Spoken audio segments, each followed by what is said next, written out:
Good afternoon, everybody. Hi, I'm Peggy Scott Laborde, and this is Errol Laborde. Yes, husband and wife here. And we're so glad that you're here, and especially on behalf of the Tennessee Williams Festival. As you know, we're celebrating our 40th anniversary, which is hard to believe. Yay! and being in this particular place is extremely resonates because this is the old Maison de Ville Hotel. Thank you very much. How's that for timing? Thank you. And this was one of Tennessee Williams' favorite places before he bought a house here. He stayed at the Maison de Ville, and our understanding is that he stayed right over there. That was his suite. But also the famous interviews with Dick Cavett where it took place here. So needless to say, this means a whole lot to a lot of people. Let me tell you about the mint juleps and how special this is, okay? In the early days of the Tennessee Williams Festival, one of our little fundraisers and a dear friend and also one of the co-founders and on the board, Maureen Detweiler, would make batches and batches of mint juleps, and we would sell them to help pay for the festival. So we're thrilled to have that too. So today, Errol is going to reminisce. Errol is a founding member, and he was the first president. So just in case you haven't met Errol, I'm going to do a quickie interview, and an introduction, rather, too. Errol Laborde writes his streetcar column for the Times-Picayune, the New Orleans Advocate, and a blog for myneworleans.com. He has served as executive vice president and editor-in-chief of Renaissance Publishing, and he has won over 20 New Orleans Press Club awards. Wow. Numerous books, some national awards, New Orleans the First 300 Years, and as I said, many books. The most recent is When Rex Met Zulu and Other Chronicles of the New Orleans Experience. He has a PhD in political science from the University of New Orleans. He is also a regular panelist and producer for a weekly program called Informed Sources that airs on Friday night in WIS. And we have a YouTube channel, so if you want to catch it, you can catch it from anywhere on the YouTube channel. But let's begin, and you're wearing your Tennessee Williams hat today. So the early days, we're talking 1986. Why Tennessee Williams and why the festival? Okay. First of all, because you mentioned Dick Cavett, I've got a couple of Dick Cavett stories. Let me tell them now before I forget it, okay? Okay. Especially this building. Dick Cavett, he did an interview with Tennessee Williams, and they did it here. But I was reading a story that Dick Cavett told about that time in New Orleans interviewing Tennessee Williams, and somebody had the big idea, why don't we rent a carriage and just ride, you and I ride the back of the carriage and we talk about the French Quarter. So they're riding around, and they pass the place Madame John's Legacy. And Cavett says, and this is what they call Madame John's Legacy in Tennessee. Says, yeah, I'm not even sure what happened to that lady, okay? Okay? And then a little bit later, they passed the Mint, and he said, I'm not sure what they did there, okay?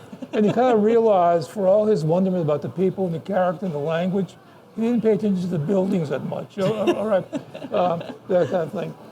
And then one other story is that Dick Cavett was here a couple of times, and I got to interview him. And this is actually a secondhand story. He told about interviewing Gore Vidal, the author Gore Vidal. And Vidal told a story about, he went to visit Williams one day, knocked on the door, and Williams let him in, and he was sitting behind his typewriter. He was going to work his typewriter. And he said, Tennessee, what are you working on? And he said, I'm working on A Streetcar Named Desire. Well, at that time, Streetcar Named Desire had been out like 15 years. He'd won awards. He'd been on Broadway. And he says, he's working on Streetcar Desire. He says, Tennessee, I mean, it's done. And he says, I'm just not sure I got the ending right, okay? And then I heard in the conversation last week, somebody who was like a Williams scholar mentioned that endings always haunted Tennessee. Yes, they do. That he never felt good about the endings. And so here he was all these years later, after having a worldwide classic and still working on the ending for it. Anyway, in 1986, New Orleans, like a lot of the country, but especially New Orleans, was having in an economic depression. it was because of the oil industry. The oil industry had really turned south, and the economy was bad. The tourism economy really hadn't taken off yet, and there were just problems with the city. And so there's a lot of this feeling. It's kind of like after Hurricane Katrina, the same feeling. Hey, we're down, let's do something, okay? Let's create something. That's the one good thing about bad things. They make people want to do something, okay? To create something. And so the same kind of attitude. And then there had been at the convention center, a booksellers festival. There'd never been one of those before, and had all these authors and they're selling books. And I remember going to it, and we'd never had a book festival. And a woman who worked for the Tourist Commission named Beverly Gianna, I kind of knew, and she went to that. She says, Errol, she says, we don't really have anything important to draw people to New Orleans anymore. Why don't we put together a book festival? So he said, okay, anything sounded good in 1986, okay? And so we had this idea, I mentioned to a few friends about, let's have a book festival, and a friend who worked for City Hall, and they're talking about that. And then as it happened, and so that was the idea, having a thing where authors come in and sell books. At the same time, the Contemporary Arts Center had started this parade. It was like a people's parade where you walk down the street and through things. It's called the Crew of Clones. And we had some friends who wanted to be involved in the Crew of Clones. So one night there was a party at Le Petit Theater for the Crew of Clones, just to kind of organize it. And Peg, I remember the moment, was talking to the guy who was the manager or the director of Le Petit, and he told her, you know, what are y'all doing this season? And one thing he says is that we're doing Cow on the Hot Tin Roof. So Peg came and told me, Errol, Le Petit's going to do Cow on the Hot Tin Roof. I said, okay. And then we got to thinking, okay, here we are talking about a book festival. Here's Le Petit doing Cow on the Hot Tin Roof. They got the theater, they got the actors, they got everything all together. So why don't we create an event like a literary festival and call it the Tennessee Williams Festival? And so now up to that moment, Tennessee Williams had never been on anybody's mind, okay? No, we hadn't talked about it. But there was something about the image of Tennessee that was really colorful. So we had a lunch. We invited Don Marshall, and Peggy was there, the lady from City Hall, a guy who was in tourism for the city. John Jardel, and somebody else. We had lunch, this famous lunch. It was on Halloween at Mandina's restaurant in '86. And I remember going to that lunch, and we just sat around, and how about we combine, if you're doing Cow on the Hot Tin Roof, if we want to do a book festival, why not combine it, use Le Petit's facilities and all this, okay? And it was one of these moments, like everything was happening, everything was popping. And so we agreed at that meeting on Halloween that in April, or in March, I think it was March 27th, we would have a literary festival called Tennessee Williams at Le Petit. So again, the other thing in hard times, everything is free, okay? Don Marshall was willing to give us the resources of Le Petit, okay? The friend in tourism, American Airlines had just started having regular service in New Orleans, said, I'll call American Airlines, ask if they give us some flights to bring in people. American Airlines says, sure. I mean, everybody said yes, okay? And in the restaurants, it's everybody contributed. Then, yeah. Then. But these were short flights. I mean, these weren't from London, okay? These were from Atlanta, okay? That kind of thing. But it all came together. And then there was a local scholar, a guy named Kenneth Holditch, who kind of became part of this. And he knew a lot of contacts. So quickly within those months, he lined up a lot of people who knew Tennessee Williams, got them coming to this thing that we get. And everybody, I mean, it was no Tennessee Williams Festival, so everybody was really, really excited about it. So it came together. A local entertainment columnist for the Picayune, a guy named David Cuthbert, had a contact with a guy in Hollywood who did a Tennessee Williams one-man show called Confessions of a Nightingale. And he says, I'll call the guy and I'll produce it. Cuthbert said that. So they called the guy, so all of a sudden this guy came in, they flew in this guy from Hollywood to do the Tennessee Williams one-man show. All the bookstores were in favor of it because they could sell books. And so by that last weekend in March, which we didn't realize at the time, happened to be the weekend of Tennessee Williams' birthday. March the 26th. Yeah. March the 26th. Yeah. It was like, oh, we planned it that way all along, okay? And so it came together. it got a lot of good publicity. It was very successful, and Peggy can tell you some of the panels we had there, but it was pretty impressive. I mean, for the first time, okay. But the showpiece was this guy doing Confessions of a Nightingale. I mean, here was a guy from Hollywood, okay, who had come in to do this kind of thing.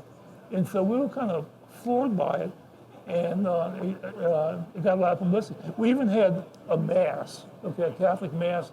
There was a priest at the St. Jude, and he was doing a jazz mass every Saturday night at midnight.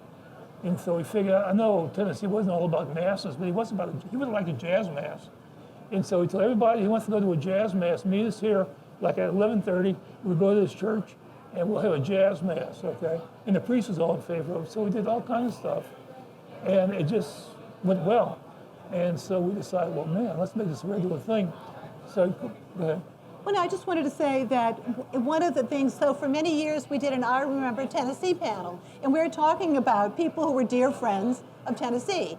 Eventually, Dakin, his baby brother, would come to the festival too, but before that, with these wonderful gentlemen, and one time there, when Dakin, I think, first came, he was on the panel, and one of the questions was, you know, Tennessee Williams, as you may know, considered New Orleans his spiritual home, and he wanted to be buried here. But he's buried in St. Louis. And so this is pretty controversial. Some of those guys who were friends of Tennessee on the panel did not like Dakin because Dakin determined where Tennessee would rest his head for eternity. So why the decision for Dakin? None of us, one of the first things we learned, and you got to realize going into this, we knew hardly anything about Tennessee or his family, anything. We learned quickly though, okay? And one thing we learned from Holditch is that first Tennessee had a brother named Dakin, and everybody that knew Dakin, who was a friend of Tennessee, hated Dakin, okay? And Holditch himself, he says, Dakin, he's as crazy as a loon, okay? I remember that, okay? And so we kind of avoided Dakin for those first couple of years, but when the friends would get together at that I Remember Tennessee panel, they'd be criticizing Dakin. And the big decision, I think there was some financial issues too, but the big decision was Dakin's decision to bury Tennessee Williams in St. Louis. And Tennessee said, I loathe St. Louis, okay? He loved New Orleans, he loved Key West, he loved New York City. He loved just about anywhere except St. Louis, and all of a sudden, and Dakin had the legal right to make that decision. And so he buried Tennessee there. I think it was a year later, or 2 years later, somehow Dakin found out about the festival, and he contacted the festival, and he wanted to come. And we said, geez, all the Tennessee Williams people hate him, but do we have Dakin? After all, he's crazy as a loon, okay? But we said, yeah, well, this is Tennessee Williams' brother. I mean, you know, how can we not have him? So he came, and a really, really colorful guy. He wore this gold coat and really snappy pants and that. And he did imitations. He did readings from Tennessee Williams plays on that. And he came. But Dakin really became important because he legitimized the festival. Like, who are these people trying to do a festival for Tennessee Williams? Well, he's Tennessee's brother right here, okay? And so that legitimized this. I say that because at first festival, there was an anti-festival event that went on. A place called Cafe Brazil, and there were these people, there were these kind of like these writers who kind of felt it wasn't appropriate for us plain people to be doing a festival for Tennessee Williams Festival. So they had some kind of an anti-event.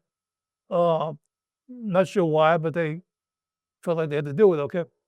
Over the next couple of years, most of them would be on our panels at one point or another. And so we did have that bit of organized opposition the first time around.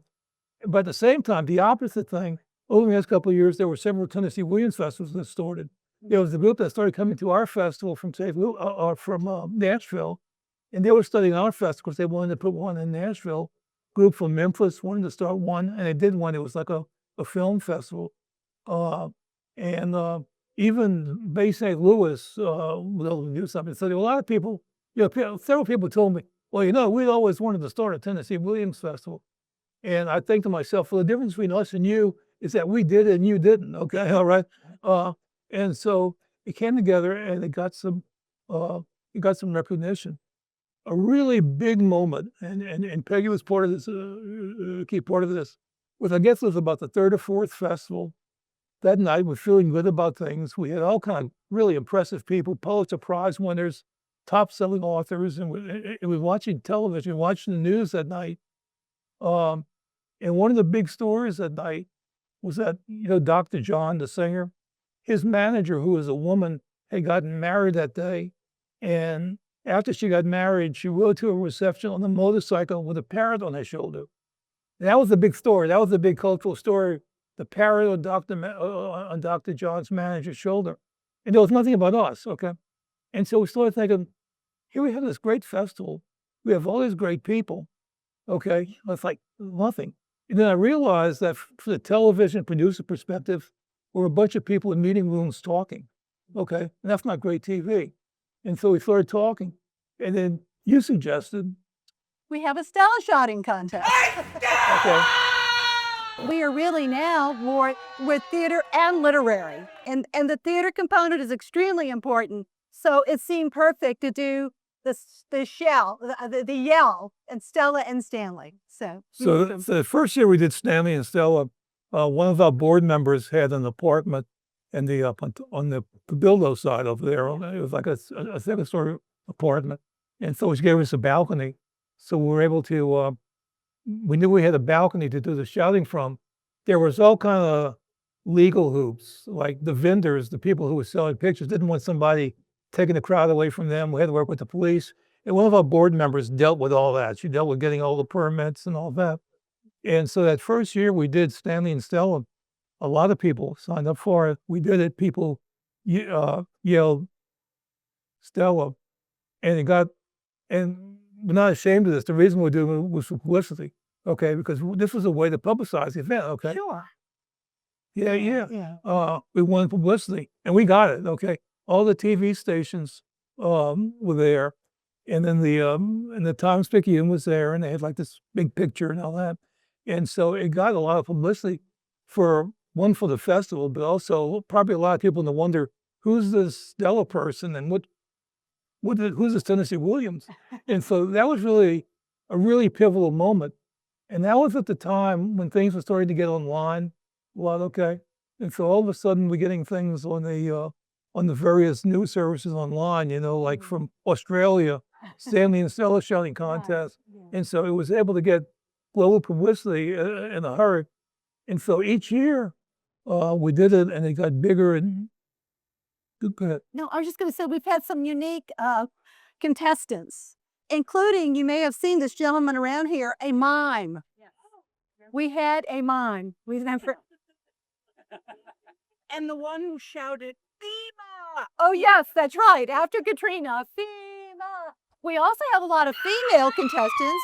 They're yelling Stanley, or sometimes they're yelling Stella, whatever. But the most recent Stanley and Stella shouting contest, we actually had a very unique contestant, a sock puppet, that was yelling Stella. Okay, this year, the first place winner is actually a professional actor. You never know who's going to show up.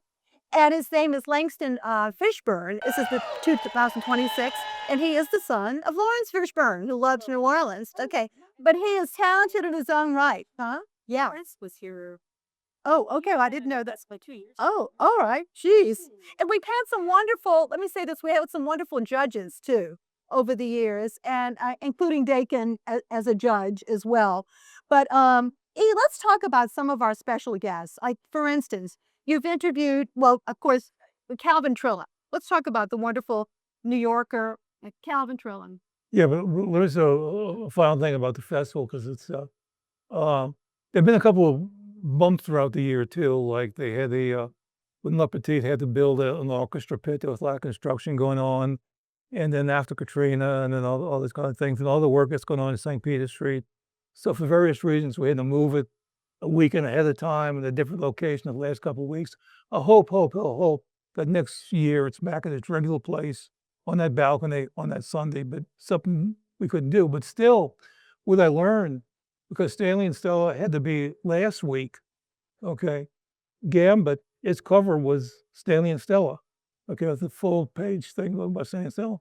And then the picking units coverage. So that has become the symbol, the image, okay, of this crowd of people. And what a wonderful thing to see a crowd, because it really makes it kind of a people's thing.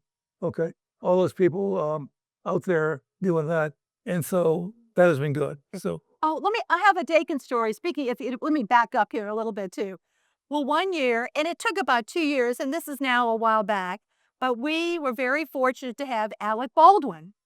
And Alec Baldwin had done Cat with Jessica Lange on Broadway. So, we really wanted Alec Baldwin. And he came, and a friend of mine and I went to pick him up at the airport. Okay. And needless to say, this is exciting. Okay. And my friend had access to a limo and a limo driver, God bless. And I'm there, and I put together a little program with information about the festival, its itinerary, trying to be professional. And so we go and greet him at the airport, and he comes off the plane, and he's got like a trench coat. And at this point, he was working on a movie. He had a beard. Okay, so we get in the limo, and I hand him my little folder, my little portfolio. Okay, and he says, and in it is a $500 check, for expenses and honoraria.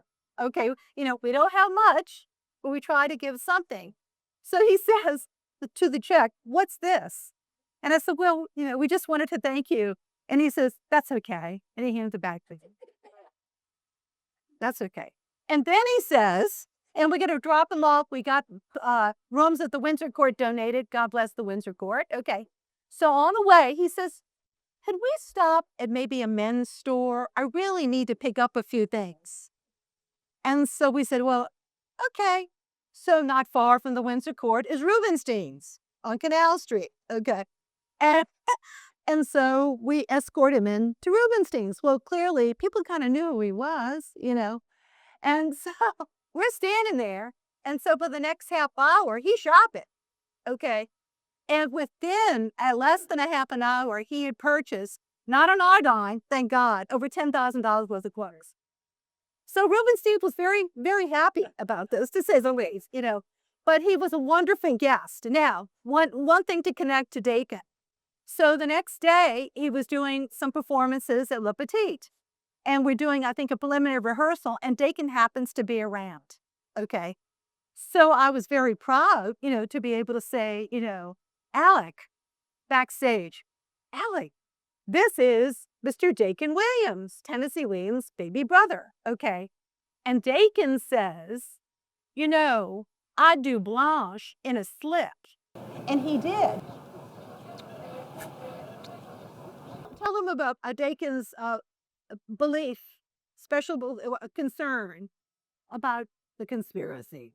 oh yeah, but before that, just to kind of wind up the story about the people critical of Dakin's decision. At the annual I Remember Tennessee panel, we kind of avoided Dakin for a few years. We were afraid there'd be so much anger towards him. But one year we had him on the panel. And we knew that issue was going to come up, but we figured, well, hell, it's time to deal with it, okay? So we had him on the panel, and it was these guys who we knew were some of the key critics of Dakin. These are former friends of Tennessee. And it didn't take long for that question to come up. "Dakin, why did you bury Tennessee in St. Louis?" You knew he hated St. Louis. You knew he wanted to be elsewhere. And Dakin said, "Because that's where his family is. His mother, his father, his sister, who he was very fond of, Rose, says that was the natural place to bury her." And one of these guys, the guy who was the most critical, says, he's right. And to me, that was a decisive moment right there. That was the moment when this whole issue was resolved, because the other people, the other friends of Tennessee, kind of nodded. And for that moment, the issue went away. And it went away in my mind too, until I think it was 2 years later, we happened to be in St. Louis.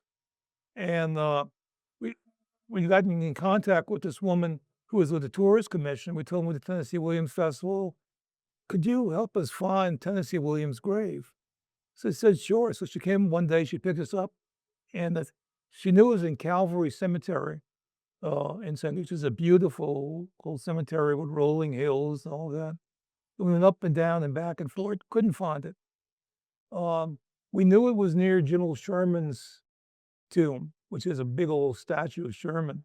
But we even go to General Sherman, we couldn't find it. So finally, she saw one of the employees walking down the road. So she pulled him over, said, "Do you know where Tennessee Williams is buried?" And the employee said, "Who?" Okay. And so we couldn't find him. So the next morning, the phone rang, and it was that same lady. She says, "Look, I got a friend who I talked to who knows where it is. Let's go. We'll pick you up and I'll take you." And so we went there the next morning. It was still kind of hard to find, even though we had some instructions. And then when we finally found it, it was on the side, it was on a hill, and it was just, what, 4 tombstones. All right. Nothing really fancy about it. One that says Tennessee Williams, poet and playwright, and a quote from El Camino Real. Camino Real. Yeah, about the flowers. Anyway, just nothing distinguished and easy to miss. And that moment realized me. I thought back at that moment at the I Remember Tennessee panel, and I said, everybody said the guy was right, and now I think he was wrong. Okay. Imagine if Tennessee had been buried in New Orleans. Imagine if he'd been in St. Louis Cemetery next to Marie Laveau. Okay. Yeah. Okay. I mean, that would have been a place where he should have been. And like you could go there tonight and you probably see X's on his grave and all that. That was more in the spirit of Tennessee Williams, where it is. But anyway, but The entourage. Why the entourage? oh yeah, they can always travel with an entourage. All kind of reasons. One, Peggy can tell you a little bit more about it. See, when Tennessee died, there was a conspiracy theory that he was killed. She can tell you more about that, okay? But for some reason, he carried an entourage. One guy was a security officer. He was a retired policeman, always traveled with him. There was his wife, who was this poor old woman who was just kind of overshadowed by everything around Dakin. There was a guy named Travis, okay? And Travis, I got to talk to the most, and he was telling me that Travis, was raised in Memphis, and was raised in Memphis, and his father operated an insurance agency who specialized in celebrities, and one of his father's customers was Elvis. I mean, back in the prime days of Elvis, and he said whenever his father had to deal with Elvis, they'd do it on a Sunday morning because there'd be so much, uproar if Elvis was there. Okay, so they wanted to do it not work a day. So sometimes he'd go with his dad on a Sunday morning to meet with Elvis. And while his dad was working on the farms, he and Elvis would go out on the front lawn and wrestle. So he wrestled with Travis while it was done. They said for a couple of years, and they became good friends.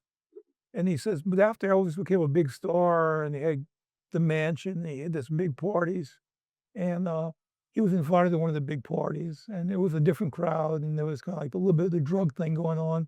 And he said this wasn't for him, and so he kind of stood back from Elvis at that time. Well, the conspiracy, all right. One of the dear friends of Tennessee was a woman named the Lady Maria Santos. And he left her, as the executor to his will. Well, needless to say, Dakin was not real thrilled about this, to say the least, okay? Now, Dakin had inherited the rights to Glass Menagerie, which were extremely lucrative when his mom, Edwina, died, okay? So Dakin was a lawyer. I mean, he was successful in his own right, but that certainly did help.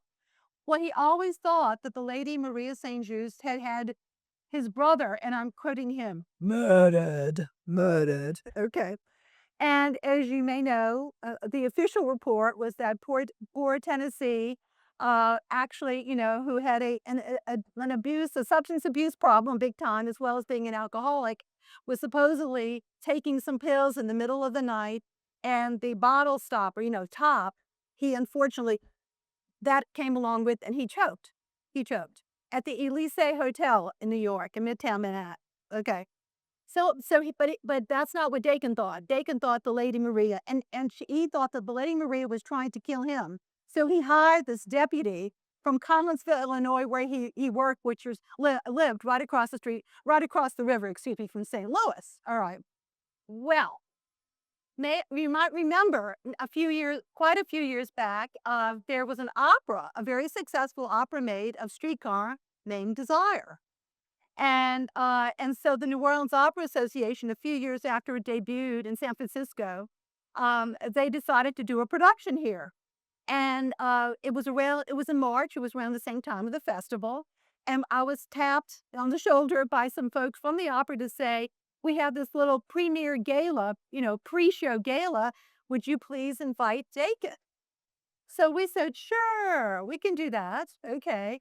So we go to the gala and we're sitting there at a table. And at one point, the guy who's the head of the Opera Association is welcoming everybody. And now there's Mr. Dakin Wales. Dakin proceeds to stand up on the table and say, my brother was murdered. And of course, he and I go like under the table, But let me tell you, I think they talked about that in years after that.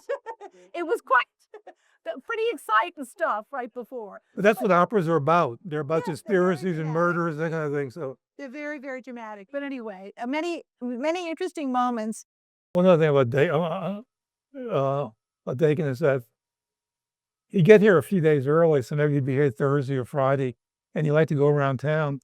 And he had dinners. Yes. One time he wasn't looking for it, we just our path happened to say, he said, hey, look, have a dinner tonight.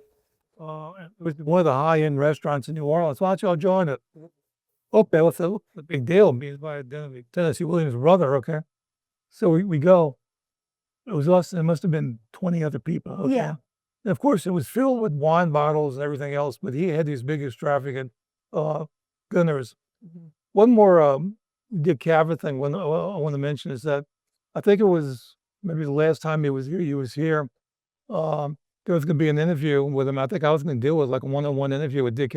And his wife, Carrie Nye. Carrie Nye. While he's there. And so we were going to interview them. And it was a sellout. It was going to be in the main stage at Le Petit. And I remember like walking along St. Peter Street, and there's a long line coming out of Le Petit, and it's going around the corner to get in for Dick Cavett. And so he was a draw. Only problem was he wasn't there. Okay, and so we're looking around, and where's Dick Cavett? Here's all these people on. And so I knew he was staying at the Urban Cottages. So we went to the Urban Cottages, and I went to the receptionist's desk, and I said, look, I'm with the festival. We're trying to get in touch with Dick. Well, we can't call him. I said, yeah, but I'm with the festival. I said, okay. So he rings Cavett's room, and he answers, hello. Hey, Mr. Cavett, Errol Laborde, I'm with the festival. You do at Le Petit. Oh, yeah, we're getting ready. We'll be out in a few minutes. Okay, well, I'll wait for you in the lobby. So I'm waiting. Time passes, and he's still not out. And so I need to call back again. I said, Mr. Cavett, there's a long line of people. We're waiting for you. And he says, we're coming, but my wife can't find her umbrella. Okay. And I said, it's not raining. Okay. There's no rain whatsoever. And so finally they came out, and they were kind of, I don't know, but anyway, they were kind of scattered. And they walked on one side of the street. I walked on the other side of the street. I brought them to Le Petit. It did the interview, and it went well. A couple of days later, the Picayune's review of the festival is that they said one of the highlights of the festival was the appearance of Carrie Nye, the wife of Dick Cavett. She got all the praise for it, okay? And you got her there, thank goodness. Yeah. And it wasn't there, so. Yeah. We've been very fortunate with celebrities, especially in those early days. I mean, Dakin really is crazy as a loon, as some people thought Dakin was. He really added legitimacy to the festival because this is, his brother. And boy, I mean, he did have stories to tell. And he also, if you were a Tennessee Williams aficionado, you know that he basically saved his brother's life because of, sadly, the huge gyps with the substance abuse program, problems and stuff. But Dakin kind of helped save him. and put them in into a hospital to kind of dry up or sober up. And no, it really meant a lot. But in the very early days, we had people like Eli Wallach and Ann Jackson. I mean, we were so honored. They came back not once but twice. It was just amazing. Rex Reed was with us for many years and was always such a good storyteller and did a really dead-on interpretation of Tennessee Williams with that wonderful accent. Very, very well done. And plus John Goodman, who of course spends a lot of time in New Orleans. Thank goodness. We love that too. But Calvin Trillin, what can you say a little bit about Calvin Trillin? We wanted to say that earlier. Yeah, actually, I was fortunate. I always admired Calvin Trillin for what he did, the kind of writing he did, and I liked his deadpan style and all that. And then one year, it was the year that New Orleans was to host the Republican Convention. I think it might have been 84, 85, somewhere, would have been an even numbered year. Anyway, they were getting ready to host it. It was going to be in the Superdome. And I'm at work. I was at Gambit at the time. I remember I was having a really bad day. And the phone rings. Errol Laborde plays? Yeah. Errol, this is Calvin Trillin. Trillin, okay. Oh, he was stunned. Anyway, he asked that he was in town. He was doing a piece for Time magazine and wanted to get some background about New Orleans. And somebody suggested my name. Would I be willing to have lunch with him the next day at Galatoire's to talk about New Orleans? Well, let me think about this, okay? Calvin Trillin wants me to have lunch with him at Galatoire's to talk about New Orleans. Okay. I think I can make it, okay? Okay. And so I met him outside Galatoire's that day. And if you know Galatoire's, it's kind of a long restaurant. You go in, and the waiter is leading us, and he's leading us to the table at the far end of Galatoire's. And so we're walking through Galatoire's, so everybody that's there can see us, even though most people didn't know who we were. But there was one lady who I noticed, who I knew, who was always calling me. She lived in the French Quarter, and she was always calling me because I was again about French Quarter complaints about zoning issues, trash issues. And I saw this lady, her name was June, and I saw this lady, and I saw her seeing me, and I saw her getting up.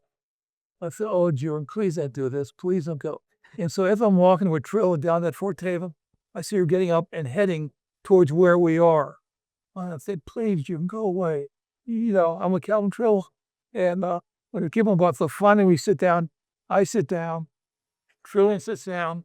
And this woman comes to the table. And Calvin says, "June!" And she says, "Calvin." And they start hugging each other. "Oh, do you know Errol Laborde?" Yeah, okay. Right, okay, okay. It turns out that no longer so. But early in his career, Trillin had done a lot of work on civil rights issues. So he spent a lot of time in New Orleans. And June was one of the sources that he dealt with, especially with the Jewish organizations that were, that worked on the issue. And so it turns out that they were good friends. So that was be it. But anyway, I got to interview him several times, and I became really familiar with a lot of the stories. But one sort of like incident I'll always remember is that his wife Alice came one year. And Alice was a writer in herself, but she had cancer. Okay, I think it was in remission at that time. And I was asked to do a panel about women who had faced issues and how they dealt with them. And it was Alice and a lady who had been raised in this southern mansion with a mad aunt. Okay, going to a mad. And then a woman whose hardship was that she was raised in Puerto Rico. So someone with cancer, someone raised by a mad aunt, someone who's from Puerto Rico. So trying to blend these things was kind of difficult. But in the end, it all worked. But I got to know Alice a little bit. I thought she was really okay. At the time, they were getting ready because the change in centuries were coming. The Millennium. The millennium was coming. And Calvin had gotten a gig to go to the furthest island west to be the first person to see the sunrise in the new millennium, to do an article about the sunrise in the new millennium. And so they were going to go there after that. So that's pretty cool. One of the things that we're especially proud of, though, is also not only being a literary festival, but as I said earlier, a theater festival. I remember I guess maybe it was our second board meeting. We had the workings of a board. We didn't have, and everything, we had the enthusiasm. And I remember saying, well, look, we're good, we got everything. The only thing is we don't have any money. And one of the board members raised his hand and says, I'll put $500. This was a guy named Julian Mother. He was a family owned furniture. Does, yeah. So that $500 was the first budget that the festival had. I was thinking about that when you were talking about Alec Baldwin years later, turning back a check. Turning down a $500, yeah. $500. I mean, that first year was a big deal. There was also over the years it happened. You know, there's a lot of competition too out there, and I know you're supposed to be politic and say, "Oh, the more the better." Okay. Well, to me, the more the better means there's more people contributing, if you're trying to get funding and Well, yeah, challenges. trying to get publicity, and so that's been that. But I think we've been able to withstand that. I mean, Yeah. you want it to grow, but it just hasn't always happened. I think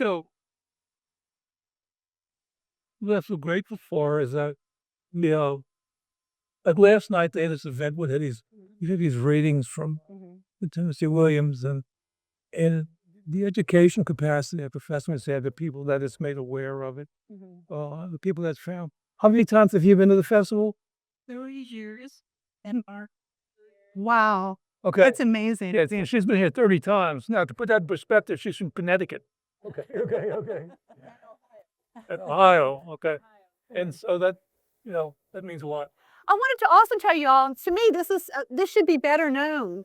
At the very beginning, since the very beginning of the festival, we have had a one-act play competition. Because, yeah, you know, Tennessee Williams was a playwright. We've since expanded. We have poetry competitions. We have short story competitions.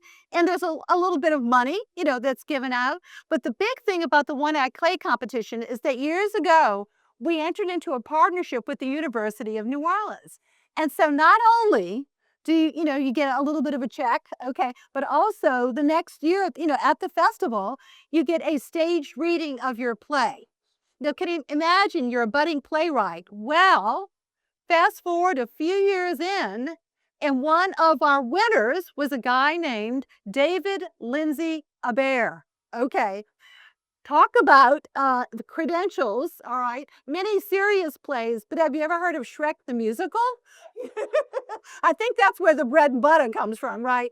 But actually a lot of plays, and I was so tickled. If you go to Wikipedia, he actually has that as an entry that he was the winner of a Tennessee Williams Festival. And so there's a lot of, there's an educational component too, which, you know, we like our entertainment on the weekend, but we're trying to develop writers and emerging writers. And, you know, of course, you know, with Tennessee. The other thing is the Scholars Conference, which was yesterday at the Historic New Orleans Collection. And one of the questions was, there are many writers, famous writers. Why is it that you continually want to keep revisiting Tennessee? And it's just the beauty, even with the stuff he determined that he didn't finish, you know, and you know, as I was saying, he was always reworking even something like Streetcar years later, right? And, you know, there were alternate endings for Streetcar. I don't know if you're aware of that, but one of the endings, he actually had alternate endings. And at the University of Texas, UT at Austin, you can see, you know, these typewritten pages.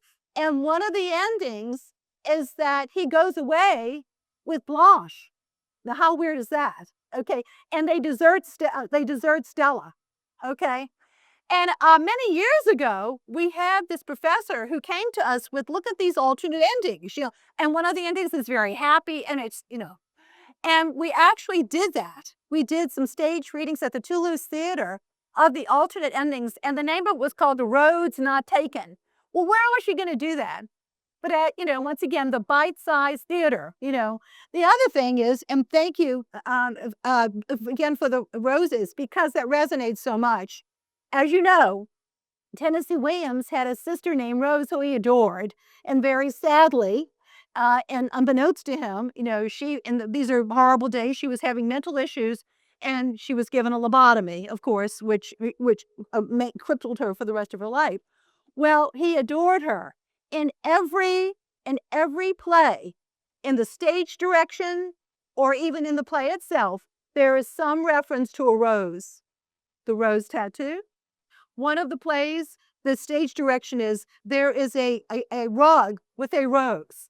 But if you go back, just for kind of fun, and you check that out, it's true. Always adored rose, and that is the homage, to that. So I just think I find that very interesting. The other thing, back to the literary panels, it was very important that our festival not be snooty. And I think hopefully if you've been to the festival as you are, you'll agree. And if you go to a literary panel, well, of course you want to go and see some of your favorite writers, but it doesn't presuppose that you've read all the books. And I have learned just personally over the years so much about, this author or that author or the famous authors. I'll tell you one of my favorite interviews, and this was way back in 1989 when Dr. Kenneth Holdridge interviewed the newly returned Orleanian Anne Rice. Oh my goodness, Anne Rice. I mean, and she was talking about how glad she was to be back in New Orleans. And we always have, those New Orleans connection panels as well as talking about good writing. But with yesterday and today, I've taken so many notes. And I think that's one of the joys of the festival. Like, oh, that's interesting. I'm going to have to read that or, learning about stuff, but never snooty. And we certainly, want to make that very, very clear. We're so fortunate, and I think one of the ways, not really having much of a budget, that we've gotten a lot of very famous people to come is, it's a beautiful place. We're in the Quarter. We're in New Orleans. And so I think that, too, really attracts people because we didn't have a budget, right, Big E? Yeah. Oh, yeah, the Quarter's been really important to this. That's the most important character. I remember one of the first years, there was some woman, there was always little friends that wanted to criticize us, okay? Even though we're good, okay? But We try to be. a woman wrote a letter to the newspaper about something, but about several complaints about the city, including the annual orangey for Tennessee Williams. Okay. And then I happened to see the woman and she was proud of me and said, hey, you see that road, okay? And I was thinking, you're an idiot, all right? Anyway, the fact is, there were like, if you look at the original founders and board members, there were two groups. There were one, which was people that was just wanting to do something for the city. But that was the original thing. Let's do something, help us out. It's a question. And there were the other literary types that wanted to do something to promote Tennessee Williams. And so it was kind of a combination of both of them. But you needed a combination for it to happen. But as I mentioned that first night, because Laborde was doing Count, if they hadn't been doing Count High Time Rouge, history would have been different, I think. Yes, it would have. Yeah. All different. But that made a lot of people, including myself, learn more about Tennessee Williams. But over the years, I just become, first of all, he's a perfect person to have an actor, okay. And just his image, the way he looks, the southernness to him. And I became, last night, hearing some of the one acts again, his use of language, his use of words. Like we know about the great scenes, we know about yelling Stanley and Stella, and we know about the great scenes. But just listen to the words. And especially when they're mounted by professional performers, with a little bit of the sudden dialect, that he's really something for a lot. I mean, he's an amazing character to his happen. And to the extent that we've made people, including myself, aware of that as a visitor. Well, the other thing is, I'm sure some of you know this, but, Tennessee Williams in the late 30s, the reason he came to New Orleans is he thought he was going to get a job with the Works Progress Administration, the WPA. You may have seen the incredible New Orleans WPA guide, okay? And that was a federal effort to try to give writers jobs. Well, he came in just a little bit too late, and I'm sure you may have heard of the writer Lyle Saxon, who was in charge of it, but he didn't get that job, but of course he wanted to stay here. But at one point, he was so poor, he actually had to huck I borrowed typewriter. Now that's pretty poor, don't you think? But in those early days when things were very, very lean, of course, he's absorbing all of these stories, which in his play Vieux Carré, which is a later work, it really is. That's that's, towards the end, Tennessee Williams was not always getting good reviews. But that is one of those plays, if you have a chance, go back and read it. It's really quite good. And it is it's very autobiographical, very autobiographical.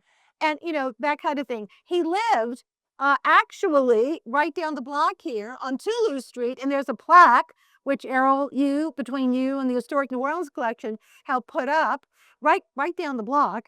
And also, of course, ultimately, he lived in Orleans. I mean, the list is long. That's why there's a Tennessee Williams tour. But eventually, he bought a house that's right on Dumaine, right off North Rampart. And he eventually he loved to swim. And so one of the stories of Eric Paulson, and I'm so sorry he's no longer with us, but he was a longtime broadcaster in New Orleans, and he did the most incredible interview in the early 80s with Tennessee Williams for then PM Magazine.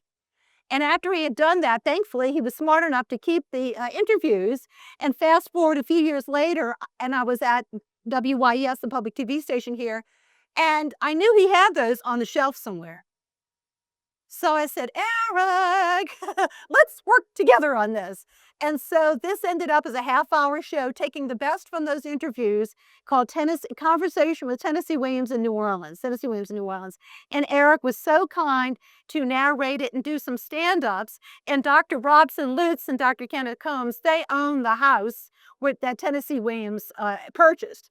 Well, the point of this is that particular house, which he worked on his memoirs there, okay, but that house is very close to the New Orleans Athletic Club, and he loved to swim. And so there are stories of him swimming, at the New Orleans Athletic Club. And I found out the other day that they actually had a Happy Birthday Tennessee event at the New Orleans Athletic Club the other day. Okay, yeah, isn't that funny? And so eventually, though, Tennessee puts in a swimming pool. And he had a caretaker because, he was always going somewhere. He really didn't stay in too many places for long. And of course, he had his house in Key West, too. But this gentleman named Dan Mosley, his caretaker, remembered him fondly and talked about the fact that one day he put a pool in. One day in January, Tennessee is wearing a mink coat with a bathing suit underneath. That's all he's got. Okay, if he walks out from his apartment to the pool and just, takes off the coat and just jumps right in, So, some of the places he loved, right across from there was a restaurant called Marty's. And I remember seeing him in there one time. He was by himself, Marty's. And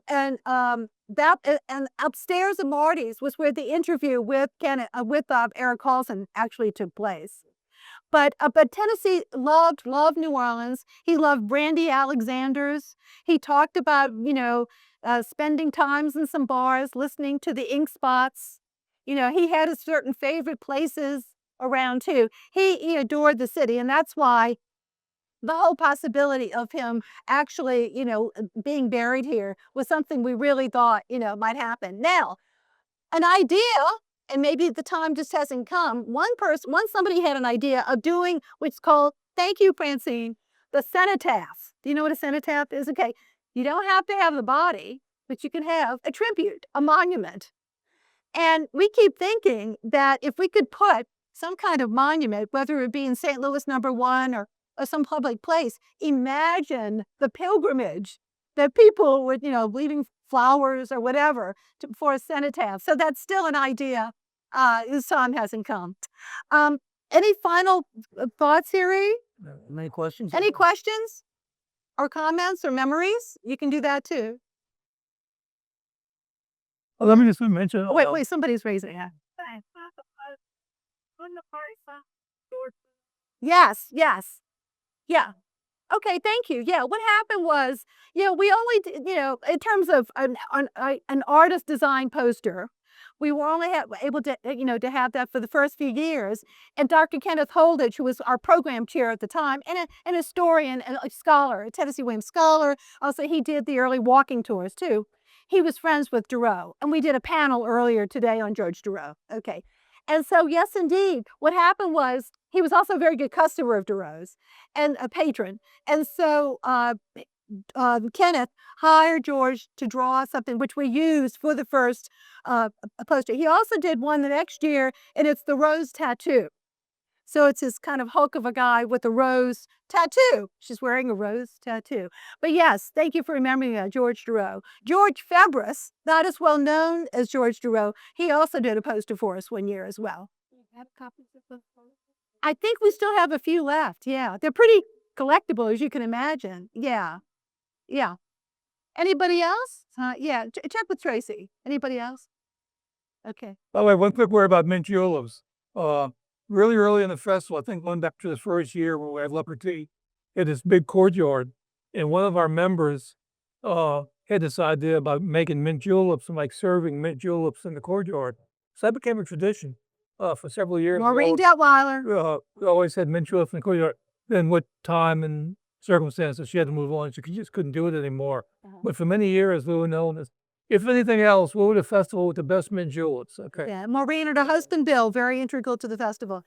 Thank you all so very much for coming out. I hope you get to have a mint julep too. Thank you.